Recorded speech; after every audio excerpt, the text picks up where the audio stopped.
We like to start every episode with the disclaimer that we are not professionals. Our conversations are solely based on our personal experiences, thoughts, and opinions. Nothing discussed here is meant to be taken as professional mental health or medical advice. If you have questions or need assistance, please seek the help of a licensed professional. Discussions in this podcast may sometimes revolve around heavy material such as abuse, grooming, religious trauma, and more. Please listen with caution and prioritize your mental health first. Welcome to Trauma Bondage, the podcast where we talk about trauma, kinks, and non-traditional lifestyles and relationships from a queer lens. We're your hosts, Brigitte and Beth. Hey. Hi. I really wanted it to echo. You know, like when you say something into a fan and like you get that like reverberating sound? Yeah. I don't know why I thought that was going to happen for me, but... There's no reverb on this one. Maybe we can add an effect in. Wolfie. I love adding more work to Wolfie's plate as we are in the middle of recording. What are we talking about today? Kinks and some new sexual proclivities. Really just like, we're just going to share things some discoveries, things we've experienced. Not a whole lot of it is like all that surprising to me in a lot of ways, but it's like, it's just been like solidified. Like it's confirmed. Like, yeah, I do like that. Right. I think it's like, it's stuff that, so a lot of the things that we talked about in season 1, we were like starting to explore, like dip our toe in the water in certain areas. And or it was like stuff I had done in the past. Or stuff you had done in the past. Yeah. And so we've obviously had a year to and have new experiences and do new things. And we've learned some things about ourselves. And we've had a chance to dive into things we said we wanted to do in season 1. Yeah. There are some things I can remember being like, oh, I really want to try this. And I hadn't tried it at the time. And now we've tried it. And we liked it. So is there anything that you've tried that you're like, we just like everything? No. There are things that I've learned about myself that maybe are the healthiest of things. Yeah. Are there things that I've realized are coming from a place of trauma and maybe are things I should work on because I'm like using BDSM as maybe like almost an unhealthy outlet and not actually like working through things? Yes, I have realized that, and I have been in therapy. I still like to get punched in the face though. So it's that's nothing's changed. That's the spicy trauma. Okay, we'll save that for later. Oh, that's so funny. Yeah, so one of the things that I said I wanted to try in season 1 was anal. And because I hadn't done it at that point. I was like, I had a, non-consensual finger in my ass, as you guys remember. But like that was not like actually doing anal. And I've since discovered that like I actually really like it. Really and it's like funny, it. last season I was like, no, not for me. And I retract that statement.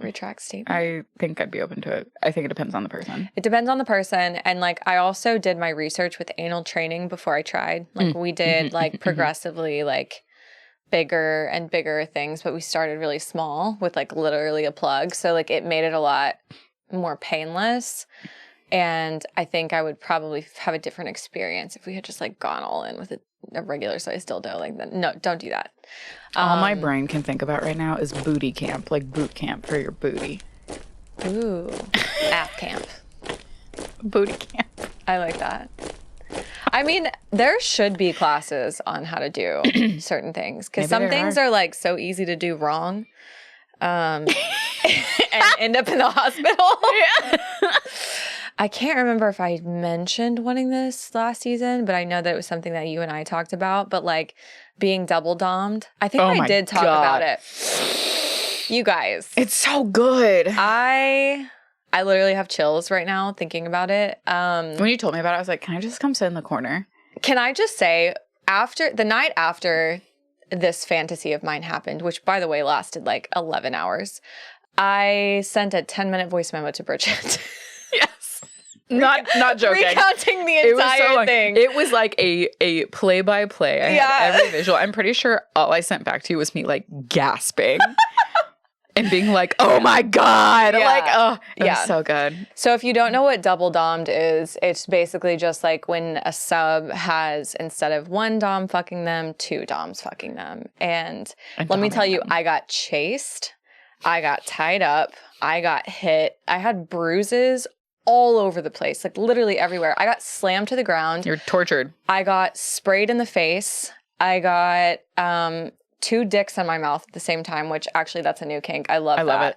Love that. Yeah. What else happened? A lot happened. I got tied to a bed and blindfolded while I had to listen to some other things happening, and I wasn't allowed to watch.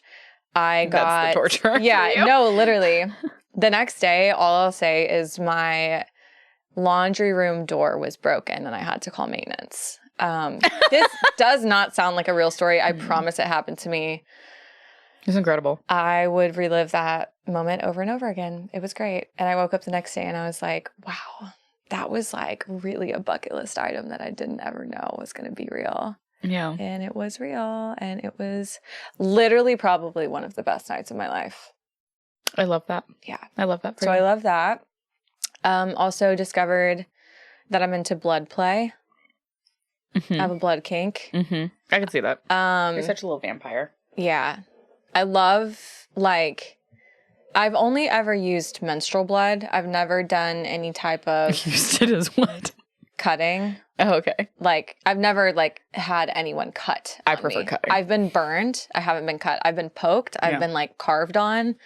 I haven't actually been, like, sliced. And not for reasons of, like, I wouldn't want to, but for reasons of triggering trauma in my partner. Yeah. So fair enough. We just haven't been there yet. But yeah, I love it. I love the way that it like looks all over my body. So I like to be like covered in it. Okay. I like to look like I've been murdered. I know. That's literally what it is. I think that's my entire blood kink is looking like I'm dead. I love that as well. Have you, if you like blood play, have you gotten into like the side of TikTok, especially, but like book talk, the mask play, like wearing like Halloween masks, like Jason mask, or like... No, I know what you're talking about, though. Have you seen those? I have seen them. I haven't like fully like delved into like what does that mean for people. Okay. I mean, I can probably guess exactly how that would play out. I can't decide if it's something that I would be into or not. I think I would because I've always wanted to be Well, there kidnapped. are certain ones that I'm like, yes, but I'm like, please do not fuck me in a scream mask because I'm just going to laugh the whole time. Like, I can't. Yeah. I can't because I also like bedazzle those for funsies. Like, I think if I was going to be doing anything masked, it would need to be like a pretty faceless mask. Mm-hmm. Like, I need something aesthetic. Like, I can't fuck you in like a grizzly bear mask or like, you know, the Grim Reaper. Like, no, I'm gonna be like, that's ugly. There are those people on TikTok that like they're wearing like they almost look like militia uniforms with like the black face covering and then like the eye paint across. I would love that. That or I would prefer that. Motorcycle, like bike talk with like the motorcycle helmet on. Oh my God. Yes, please. If anybody wants to do that with me, let me know. Obsessed. Us. Yeah. Us. Let us know. Yes. Yeah, I have been masked myself before, where I've had like a sensory deprivation mask put on. Different. I did not like it. Oh, really? I did not like it. That actually is something I didn't like. I like sensory deprivation. I like for my eyes to be covered. I like for my mouth to be like, I like a gag. I hate like to hear. To lose my hearing. You like to hear. I don't know what it is, but it made me feel like I was going to like have an anxiety attack. It's probably for you for having anxiety, like it probably induces like a panic state. It did. Which is the point of it a lot of the time. But if you're somebody who's like, I don't feel good in that moment, then that's not it. I actually really like sensory because I like the surprise element. I don't like, I want to know what's coming because I want the control, but it's literally full loss of control for me. Yeah. So I'm like, cool. I think I live in such a hypersensitive state that like I need elements of sensory taken away, but I need one that I'm available. Yeah. So you still feel like you have control of the situation. That's fair. Yeah. I think that's fair. I did not love that. I think a lot of mine was like leaning into like the more dominant side for me because I've always been like very, very subby. Yeah. And most of my relationships have been very, very subby. And most of my sexual dalliances have been subby, bottom for the most part. And like, I think I'm a little bit of a sadist, like more so than I actually thought I was. I can't believe you didn't realize Well, this. not to the degree where like I want to cause like deep harm, but like I will slap the hell out of you. Like I will deck you if that's what you want, and I will enjoy it. Yeah. And I like doing the sensory deprivation, and I like causing people to panic a little bit and the trying different things. Aspect of it. Yeah. But then there's like the opposite side for me is like where like the subby side comes in, but almost to my emotional detriment is we talked about this earlier, is that I really like what did you say? It was emotional degradation. Yeah, emotional degradation. I've always loved to be bullied like a little bit. Yeah. Like I have a really hard time dating people that are too nice. Like same. I love a bully romance. Be mean to me. They're so nice, but I'm just like, I need some edge. I need some edge. I need to feel like I don't know if you're gonna kill me or fuck me. Yeah. Most of the time. Yeah. Yeah. And it's great. And I love that. But also like be nice to me, but also do that. But also be mean to me. Yeah. We like duality. Yeah. But I have gotten into that point of emotional degradation to the point where I'm like, this is where I'm saying like there are things that I wasn't open to last year. I'm like, you know what? Just use me. Well, because actually last year I'm remembering like your BDSM test, we talked about degradation and you did not want it. No, I didn't. You didn't want degradation, but I feel like maybe it was specific types that you were thinking about where you were like, I don't want this, but you've opened up to like other types. Verbally, I like praise paired with degradation a little bit, but mostly praise. Like, you can call me a whore, but I want you to call me a good little whore. Right. Like, kind of thing like that. Yeah, a positive and a negative. But like, the action itself can be like emotionally degrading. Like I'm using you like you are only this. Yes. Like you're a thing to use called, as opposed to you like objectification. Yeah, oh God, yes. It's so funny. I love objectification too. It's so funny because that is actually the statement that I've said to people in the past, and like even in really like conversations I've had where they're like, oh well, I don't want you to feel like I'm objectifying you. I don't want to objectify you. And I'm like, please for the love of God, objectify me. And they're like, oh, okay. Here's the thing. This is what I've noticed. I think lesbians specifically, women, I guess, that date women in general, are hypersensitive to objectifying other women because we've had that done to us by men so much that it's been so uncomfortable for us. Like we just don't want that from men. But when you're in a relationship with somebody, girls want to be called hot, not pretty. Like they want to be called like, you're so fucking sexy, not like, oh yeah, you look adorable this morning. Like, sure, sprinkle that in there, but it's like, also pair it with, I want to bend you over the kitchen counter and fuck you. Like, that is what most women that I know want. And like, I feel like if it's from a partner that you know loves you, you're not going to be like, wow, they're just using me for sex, whatever. It's like, use me for sex. My degradation, like usage for sex is like, I want to feel like you own me in some way, whether it's like you are like already my dom or like we've talked about like I'm in on you, like relationship, like emotionally, like I'm already in love with you. So like, yeah, like I belong to you. You know what I like feeling like? A sex doll. Yeah, that's my thing. Yeah. Like I'm just saying it all, but like being tied up and thrown in a closet to wait in the dark, blindfolded, gagged, like to wait for when they next want to use me. Sounds great. It does. And like doms that are like, you only get certain things when I feel like I want them. Like I want them and deserve them. And like it's like a more intimate thing. Like other things, otherwise you're just used. Yeah.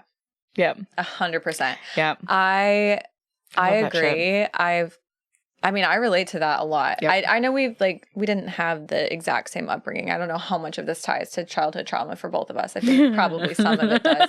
Oh my God, so much of it does. But I love the juxtaposition of feeling loved and also like desired in a way where it's like, even if somebody didn't love me, they would still want me. Like I've actually told my wife this before. I've been like, I've felt in relationships that like, I haven't ever worried that my partners loved me or like, I haven't questioned love. I've always been like, do you want me? Like, show me that you want me. That means more to me than actions. You showing me that you love me. Yeah. Which, again, that could be fucked up. I don't really know where that comes from. But I think it's because I, like, love myself. Yeah. And I don't, I don't need your love. I don't need your love. Yeah, exactly. Like, affection, I want that is. it, obviously. And I, like, will take it if you actually love me. But I'm never going to be, like... I'm never going out there looking for people to fall in love with me. That's not what I want. Yeah. I want you to want me. And then if you leave after that and I never see you again, that's great. That's how I feel. And I feel like that's how you feel. Yeah. Actions over words. Unless you're in love with somebody too. It's like, I feel like these things, we all have to caveat them by saying, like, if we're invested, like, emotionally, then there's more aspects of, like, other things that we need. Oh, I'm so particular. Like, that's what I'm learning is that, like, I'm getting to this point where I'm so very particular about the person and what they get to do and, like, the vibe that goes with it. Yeah. I've met some very nice people. I've dated some very nice people, but I wouldn't let them do half of the shit that I'll let some person that I don't know that well but has the fucking, like, energy behind it that I'm like, yeah, like, I trust this. Let's fucking go. Yeah. I know. Way better. I'm the same way. We talked about this at brunch because we got brunch right before this. But right, chugged an espresso martini. You literally did. We get the ick. We've both realized this about ourselves. I literally said to Bridget, I was like, I realized I do not want a golden retriever lesbian. I do not want that. I do not desire that. I will eat you alive and you will not last. And I will probably break your heart on accident. I like it to an extent. Emotionally. I want you to either be a black cat or a fucking Doberman. That's what I need. Ooh. One of the two. Like Doberman energy is great. But I like femmes, I think, a little bit more than you do. So, like, if you're another black cat, amazing. Yeah. But, like, I cannot do golden retriever. And I learned that this year. Yeah. I was like, if you're too, like... up in my space and, like, you're in love with me and I don't feel as emotionally invested, I'm gonna get the ick and I'm gonna be like, whoa.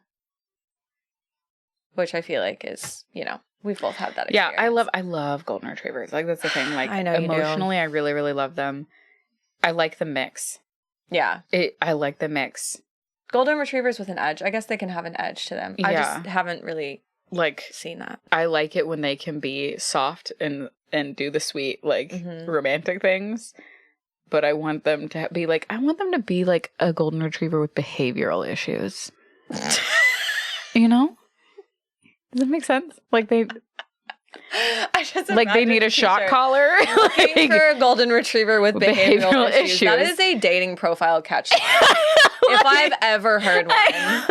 Because, like, that's so funny. I don't want a perfectly, beautifully trained golden retriever. No, nobody wants I want perfect. one that sometimes gets the zoomies and bites you out of nowhere. Yeah. Like, you need some unpredictability. And like, sometimes gets a little angry. Or, like, pouts. Or gets, like, stuff like that. Like, that's what, yeah. If you're too nice, immediately. Too clingy. Because, okay. Too much reassurance. I can't do it. I'll say this for me. This might be different for you. Somebody that's like that, it comes across to me. I'm not saying this is true. It comes across to me as disingenuine. It feels like you're living in a fantasy world where you're not recognizing your own emotions because nobody is happy like that all the time. Life is not like that. So I feel like I can't connect to somebody like that because there's no rawness to them. See, they're masking it. You say disingenuine, I say insecure. That also. Like, I don't know if it's disingenuine. I think there's just so much insecurity there that they have this, like, sunshiny outward perspective. That's what I'm saying. They're masking. Where they just, they're masking for sure. Yeah. But, like, it's like the needs are, I just can't. Yeah. We literally can't. I need somebody who, like, can just deal with their shit. Yeah. You have enough on your plate. And then come deal with mine. Yeah, exactly. In a different way. So Bridget's kink is deal with your shit, and then she can deal with hers, and then also deal with hers. Sexually. Yeah. What Take else? it out on me. It's great. I love that. I love, like, angry sex. Makeup sex. Same. Angry makeup sex. Yeah. I love angry sex. I want you to be mad at me. We acknowledge that, you know, this isn't all mainstream stuff that we're saying. That's why we run this podcast. And we're not saying this is what you should want. This is just how we are. Yeah. And this is why we're friends. Because we get it. You said double dom. Sorry, that just reminded me of something. What? Because you liked double doming. I love double doming. I also love being dommed to dom another person. Because I switch, too. Right? Mm-hmm. Yes. Yeah. I recently, actually this year, I think was the first time I did that. Yeah. Well, they're attracted to you. Yeah. Because I think sadists... because I'm just like, take it out on me. Well, I feel like a lot of sadists that I know want brats or switches because you fight back. It's not easy. It's not like, you're not just like a pure bottom that it's like easy. They want you to struggle. So yeah, I've done that with my wife a couple of times this year with different people. Like we've dommed them together, like co-domming. I've also discovered that this year that I love that. It. Yeah, I love that. I love that. It's a different experience. Like I wouldn't want to be like co-domming all the time or being double dommed all the time. I think I would like to just continue to do both. But I would say my experiences with double domming, I feel like that's going to be a more few and far between scenario. Because like having a like primary partner that's a dom, letting another dom into the picture, that is a whole conversation. Yeah. So it's easier to find people who are subs that will just like sub. Yeah. For us. Yeah. Which is also amazing and I love it. Yeah. But yeah. I'm still into exhibitionism. Yeah. And voyeurism. Yeah. In like weird ways. Okay. You always say you want to eat popcorn in the corner. I do. Always. Anytime I'm like, oh, I want to do this sexually. I'm like, I just want to sit in the corner and read to you. Or just like, I'll have my book and I'll just be like. Never asks to join, just asks like, I just to watch. Like, I don't have to join. Yeah. Well, it's also because I love you and we'd laugh. We would not be able to fuck. We would laugh. We would just laugh. The whole time. We'd be like...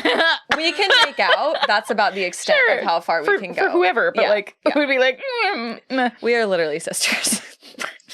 It would be so weird. It would be too weird. That's why I don't even think I could have you watch, because I would see you in the corner and I would crack up laughing. I know! I'd have like a dick 9 inches in me and I would just need like a curtain. And then I would see your eyes under your book and I would lose my shit. I would lose it. I have to flip you around so you can look out the window. This is not going to happen. No, for us, it doesn't. But yeah, no, I'm so down. Like, I want popcorn. Like, I want a snack. Yeah. Like, I'm watching a movie. I want a book. I'll read to you if that's your thing. Just call me. I'll read to you. Yeah. I'll read smut to you while you get it going. Yeah. I love that. Yeah, I love that. Sorry, other voyeurism, but like it's like exhibitionism. Like it's exhibitionism where like I'm taking it. Like there have been scenarios where it's like a friend just like walks into the house. Yeah. Like, oh hey, you want a beer? Yeah. Like I'm not even being paid attention to, even though they're like literally in me. Yeah. Be like, oh yeah, and like chucking a beer at them. Yeah. And then like opening a beer. Yeah. I love that too. And then their buddy just like sits in the corner and just like has a conversation. Yeah. I never thought I would be okay with that. But have you done it? Yeah. Interesting. And I was like, cool. I don't know you. Nice to meet you. Nice to meet you. I'll just keep. Yeah. You know what? I actually have done that recently. Yeah. I did that this year with somebody that I was fucking, and not my wife, somebody else. And I was in their house, and their other partner was just existing in their own space, making an omelet, all this stuff. Meanwhile, this person was fucking the shit out of me on the couch. So the couch is here. Like, hey, what's up? They're literally in the kitchen. They're walking in and out. I'm literally screaming. They have their headphones in. They were like, we know, like, whatever. And everyone was so unbothered. I was so unbothered. It was just so normal. And I was like, I love that sex is such a normal part of y'all's like life that like this is just a normal Tuesday. You're just existing. You don't feel like you have to sequester yourself to your bedroom until you're done. Like, no, it's just like, I'm hungry. I'm going to go make a snack. Hey, you want a snack? I would do that. I loved the casualness of it all. Like, it was great. I would do that again. Yeah. Can I bring you water, sweetheart? Like, are you good? I think on the flip side of that too, like I love like kind of like doing that with people that I know. because there's like a level of trust there. Yeah. And it's like, there's like, exhibitionism for me is more of a turn on if it's with people I know versus strangers. I also like it as a form of like punishment or punishment. Oh. Like I'm bratting, I'm mouthing off in a bar, like when you're around people and you make me come over and sit on your strap. Yeah. And throw a sweatshirt over my lap. Yep. I love that idea. Do it. I'm putting it in the to-do list. In the suggestion box. The suggestion box. We should put a suggestion Honestly, box. my wife kind of already does that naturally now that I'm thinking about it. If I'm like doing something, they will do things publicly. Yeah, how many times have we gone to dinner where they've literally just been like... Literally in my ass. Yeah. At the dinner when we interviewed Cuppy last year when we took them to dinner, they were in my ass like the whole dinner. And I was trying to be normal. See what I was have to put up with? This is literally like, we have a guest. Please control yourself. No. You want to know something cute they said today? Because I always call them a teenage boy when they like freak out about like boobs or like literally anything that I'm doing. Yeah. I was like, I said a comment about it and they were like, they looked a little sad. And I was like, do you not like it when I say that? And they were like, not really. And I was like, I don't have to say it anymore. They were like, yeah, like, you know, I'm not a teenage boy. I just get really excited about you. Aw. And I was like, okay, that's my new kink. New kink unlocked is someone being like, I just get excited about you. Meanwhile, I was reading smut recently and there was a really stupid like comment in the book that I thought was hilarious, and it was like an audiobook, so Jen heard it and now she's annoyed at me because I call her boobs and her butt round globes. Because that's what they called them in the book. I have read books that say that, and I can't. It's the worst. What is but it's so funny. What's your least favorite way for an author to refer to a vagina? Slit. Yeah. Immediate visceral reaction. Like, what the fuck? I didn't even have to think about it. It just came out. Like, you have been thinking about this. I hate it. I read... I think it was one of, like, the early, like, smut books that I ever read. It was a very short, like, novella, and I hated it. I think the only acceptable word is pussy. Sure. I don't like, they say core a lot. They say core opening. I can get on board with. They say... Opening's weird. Yeah. But slit, like... Slit. Too much. I hate it. I hate it. We're talking about anti-kinks now. I hate it so much. There was I was actually talking to my boss about this because she also reads smut. So we give each other, and she was like, "Oh, have you read this one?" And I was like, "No, like it's been on my list. I was considering getting it because like Costco has it for like $10." And she was like, "Don't get it. Don't do it." And I was like, "Why?" And she was like, there's just one part. Like, she was like, the rest of it's probably good. She was like, there's one part and it's ruined the whole thing for me. She was like, maybe it's not a thing for you, but it's a thing for me. And I was like, what? And she was like, they're talking about his Adam's apple. And I was like, okay. And she goes, where's this going? And she describes it as the ball in his throat rolled. And I was like, why didn't they just say he swallowed? He gulped. He swallowed. That entire sentence would also make a book. His throat rolled. And I was just like, ugh. She was like, thank you. She was like, I feel validated. It was horrible. Sometimes we take creativity to an extreme that like, we shouldn't take it to. It's like you're trying to meet your word count, babe. Like, yeah. We could have done less. Please don't. We could have done less. No balls and throats, please. I mean. And less.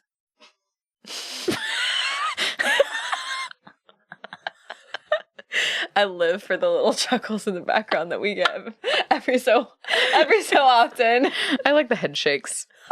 The silent head shakes. I feel like we have a disapproving older brother in the background sometimes being like, I know. Girls. It's like the things I hear. You can't hear them anywhere else.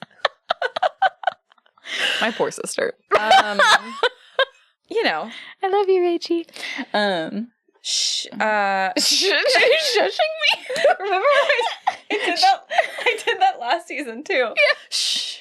That's just my thing. It's part of my lisp. What? We've been derailed. There was a whole other kink I was going to talk about, and I literally can't remember it now. Oh no. What is it? It's so specific. I can't believe I forgot it. Okay, so last season I talked about piss kinks, right? Yeah.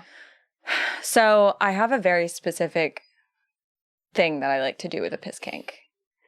I like to bend over on my hands and knees, and I like for my ass to be pissed into. What the fuck?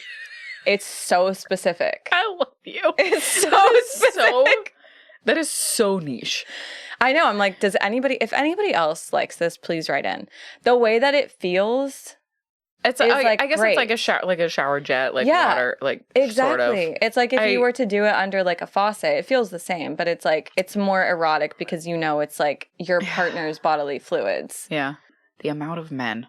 I don't know what the fuck it is with men. Men have I don't know. It's just like they want to mark their territory or something, but they're like, I just want to piss in your mouth. And I'm like, must you? Not in my mouth. No, thank you. Like, must you? Like, you can piss on me. Yeah. But like, I don't know if I want I don't do in the mouth. It. I don't do in the mouth. And also, I'll do I don't know if you're mouth. hydrated. Did you eat pineapples or drink pineapple juice today? Is it going to taste awful? Like, I don't.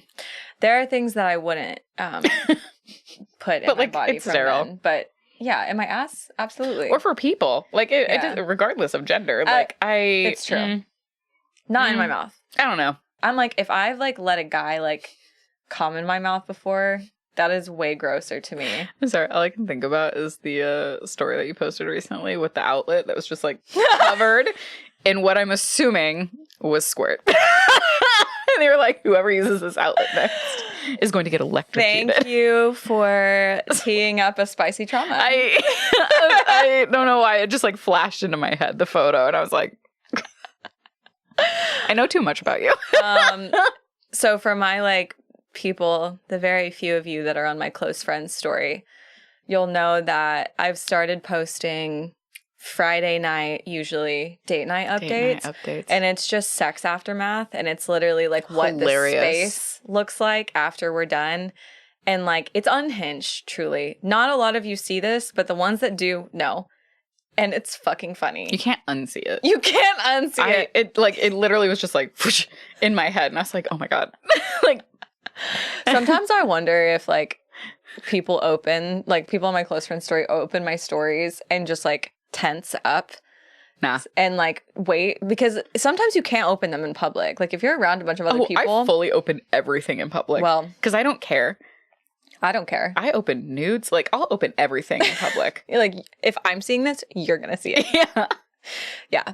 I'm pretty sure I've like listened to one of your voice notes while on like a walk with my dog, like just listening to it out. So like walking past people, and you're like, and then and then I squirted everywhere, and I'm just like, damn, yes. And people are like, what the fuck?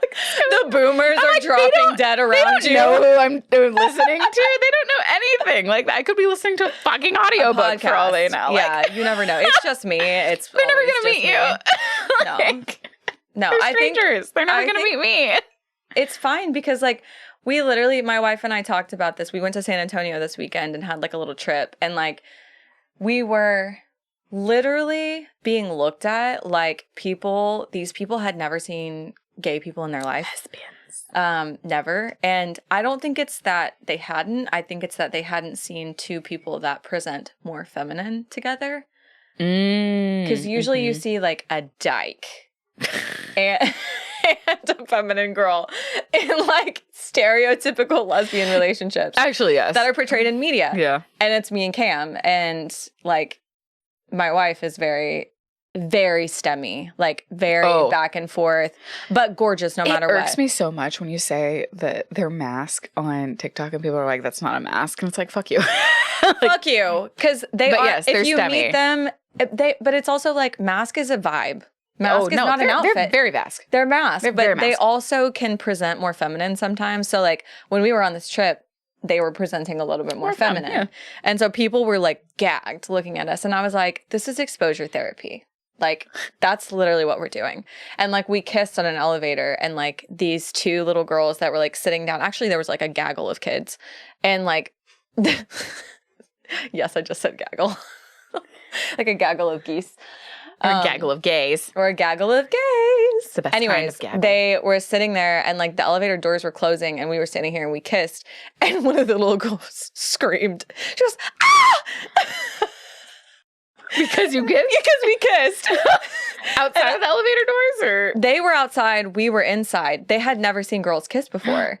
And so we were like, exposure therapy. That was like that child self-imploding and being like, I'm gay. Oh my God. I know. That's why I was like, I think we gay awakened a lot of people this weekend. Anyways, my entire point in saying all of that is that demon being expelled from the child's body. The demon of heterosexuality and what do they call it when you're like forced to be hetero or you think it's normal? I'm talking about compet, are you? Compet. Okay, it's like compet. The demon of compet. I'm having to reteach some people that are trying to learn things because they keep saying comhet, and I keep saying compet, and then they keep saying comhet and spelling it wrong, and I'm like, no, it's comp. Compulsory. Compulsory heterosexuality. Compet. Anyways. Sorry. So you doing these things in public is exposure therapy. Exposure therapy. That's really the moral of the story of this Where was this again? Spain? No. We didn't go to Spain last weekend. What? Where were you? San Antonio. Jesus Christ. Same difference. Well, I think Spaniards were in San Antonio for a little bit. Didn't that Alamo? I don't remember who was there. I think thank you. Wolf and I had the same face. We went,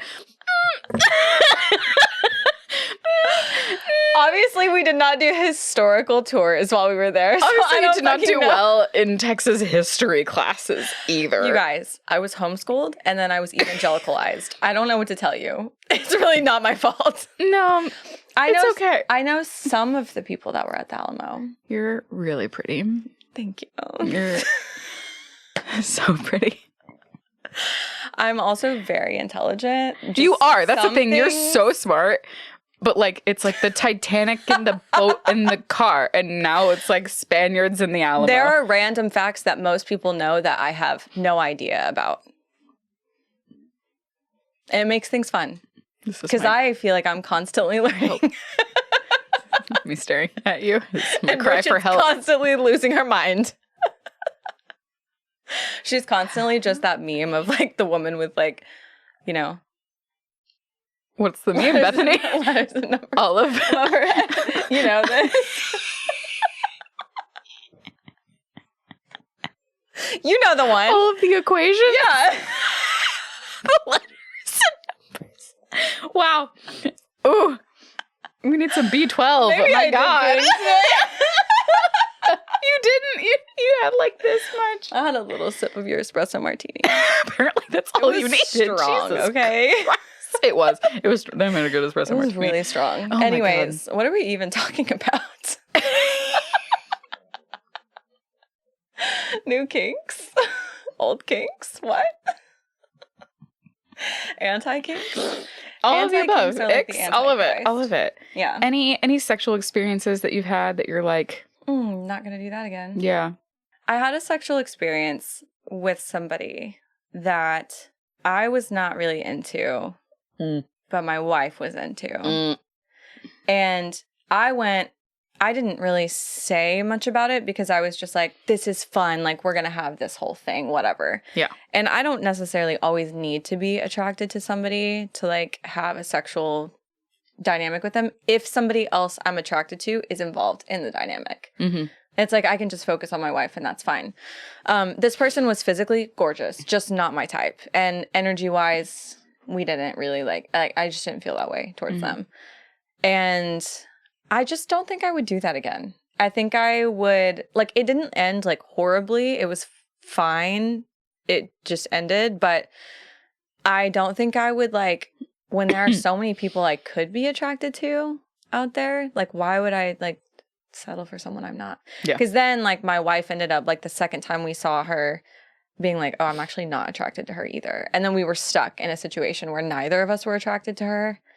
And then it was not great. Be aligned. So it's hard when you're doing stuff together because our types are very different. Me and my wife's types are very different. Mm-hmm. Sometimes very the same, sometimes very different.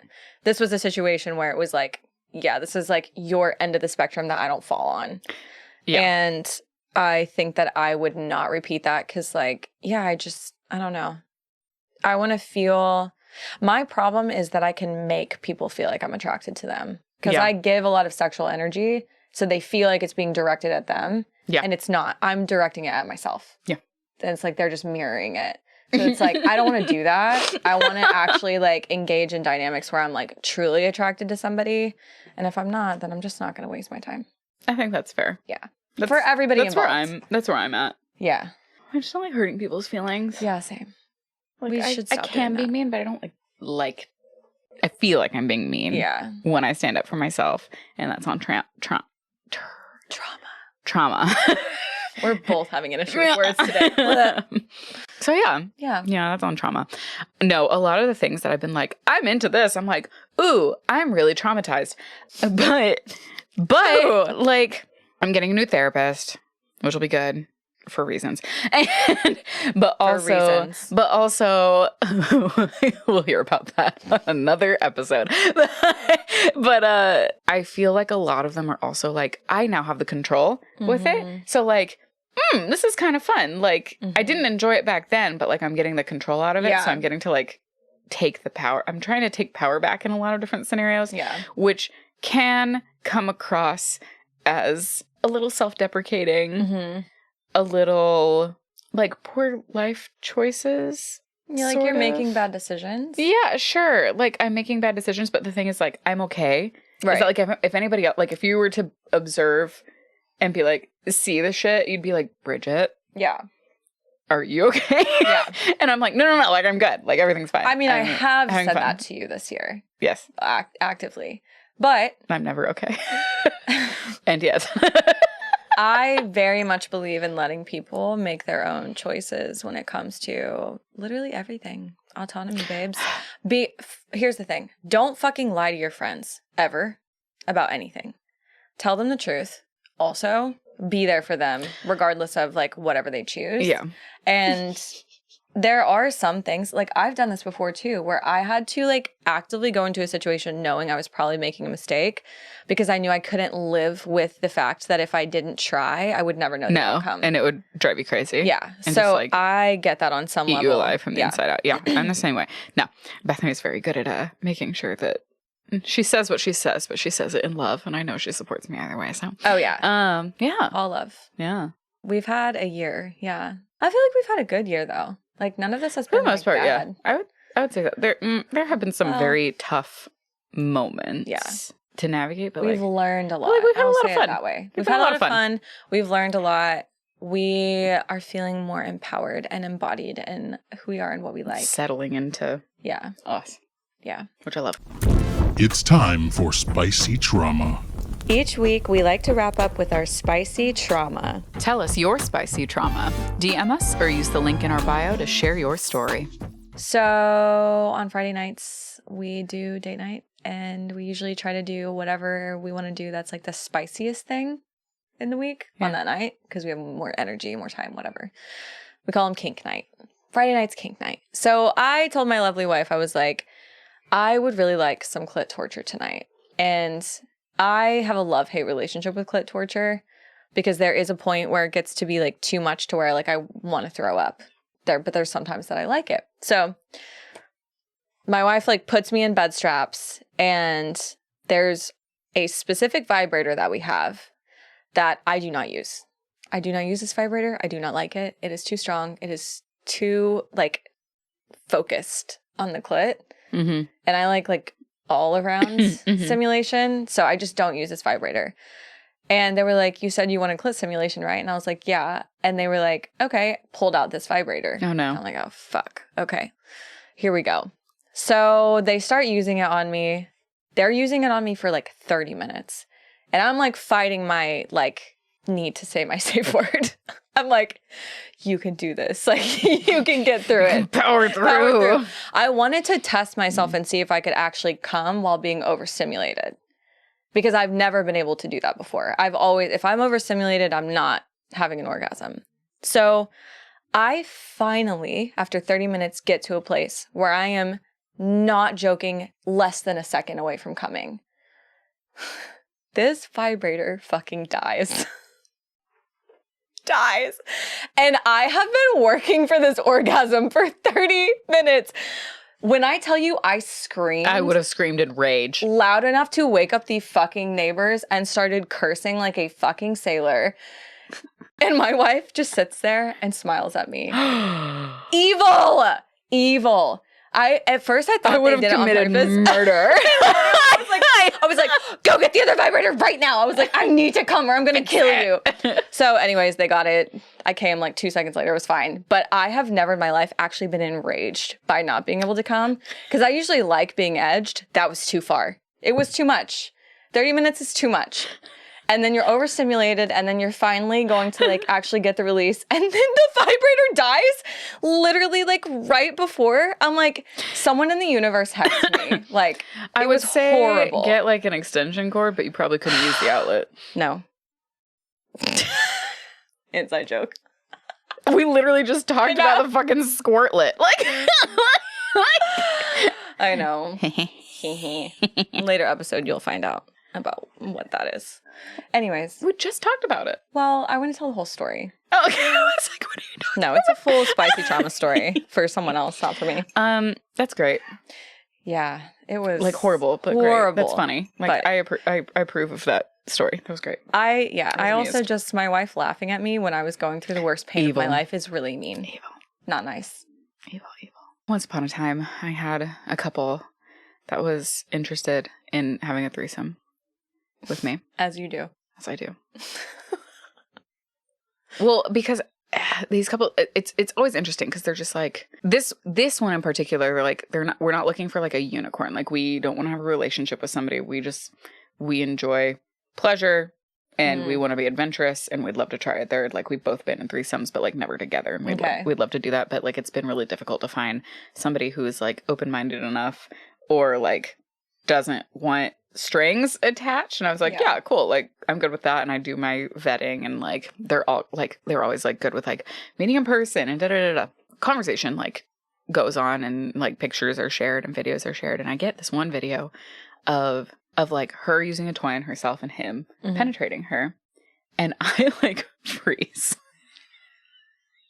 And I immediately go into sexual health conversation because I was like, hey, like tested, clean, all of that jazz. Yeah. As it turns out, this girl has like a skin picking disorder, right? Which I get because I have it, but I do it to my lips. Like I tear the shit out of my lips and I like fuck with my nails. Oh my God. But she has a skin picking disorder on her ankles and her buttocks, which is also a location where the herp likes to congregate. So do you know about herpes? That? Yeah. They sent me this video and I was like, I can't fuck them. She has herpes. Like I was like, fuck. Like, but also like a skin picking disorder on your ass? Yeah. That's literally crazy. Just like one cheek, but like the way it looks exactly like herpes, like the rash like that you can get, and part of it is like on your butt cheeks. Just for people who don't know, like if you're with somebody that like has like some like little red bumps or something on their butt cheek, it could be nothing, but it could be something. And the thing is, I don't want genital herpes. We don't want that. We don't want that. Like no. I'm not like, and she's adorable. She's like itty bitty, just the prettiest little flower, like down there. But I was just like, everything was good, and then like the angle shifted, and I was like, I gasped audibly, and I went, "Oh fuck!" Like, not to kill the mood, but do you have herpes by chance? Well, it's so funny because like I was asking her questions. I was trying to be like, still like everything's cool, everything's fine. Can you guys show me proof that you're clean? Did you fuck them? No. Okay. It never worked out, but like. It's funny because, like, we went through the conversation, and then the guy that I was talking to, he was like, it's not herpes. Like, you're not going to get herpes. And I was like, I realized that you probably saw that in the video. Like, he was like, now that I'm looking back, because, like, that's when the conversation started, because I was like, hot. So, sexual health. So, sexual health, very important to me. Yeah. Same. Especially when you have other partners, like, I'm not fucking bringing that home. Mm-hmm. You have to be we have a whole episode on this, sexual safety, but my God, polyamory, it's extra. Ask questions though. That's what, like, if I had gotten to that scenario, and the thing is, I wouldn't have seen it until I was in it. the middle of it. Yeah. Like up in it. I don't know what I would have done in that. You might have freaked out. I might have freaked out. Yeah. I might have been like, what the fuck? As I would have. And it would have completely ruined the whole thing. Yeah. Like, the vibe. If they were like, oh, it's just skin picking, I'd be like, where's the fucking paperwork? Like, show me the paperwork. But no, it was fine. It never happened. But like, damn. Which honestly, part of me, I'm always concerned too, because like some people are like, oh yeah, we're clean. We go to the doctor all the time. Like, going to the doctor is not the same as actually getting tested. No. And like neither of us have been with anybody in the last 3 years. I don't fucking know that. You don't actually fucking know that. And also, your partner could have had it before they were with you and never told you. If men are involved, I usually ask for like proof of tests. Yeah. Like with women that only sleep with women, I typically trust if they say they've been tested and they like go. But if I don't trust anyone, you're probably more correct in that. Like, you really should ask for proof. Yeah. Just show me the test. Like, it's really show me the Carfax. It shouldn't. I'm so proud of you. We got to know if the car has actually been totaled before or not. Got to know if the ride's been totaled. But the thing is, like, I guess this is a good lesson also, is that like, if somebody asks you for that, it's not an insult. It's, hey, I want to make sure I'm safe. I want to make sure you're safe. I want to make sure if we have other partners that they're also being safe. It's actually a really good, mature thing to be asking about. Yes. And if somebody is ever like, no, I don't, like they get defensive about it or weird, don't sleep with them. I literally only accept the response of, thank you for asking. Here's what it is. Yeah. And if somebody doesn't ask me, I get a little concerned. Yeah. Because I'm like, I'm not going to take your word for it. Yeah. I'm not going to take your word for it. There are people who have stuff that don't even know they have it. Yeah, that's true. Right? Yeah. I'm not going to take your word for it. I want the proof. I want the cold hard facts. So I can make an educated the car facts. The sex facts. The sex facts. The car what? No. But like, I want to be able to make an educated choice for myself and my health. I am deserving of that at the very, very least. Yeah.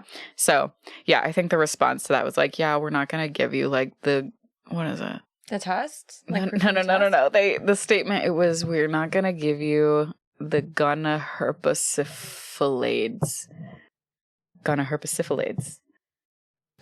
So crazy. And I was like, cool.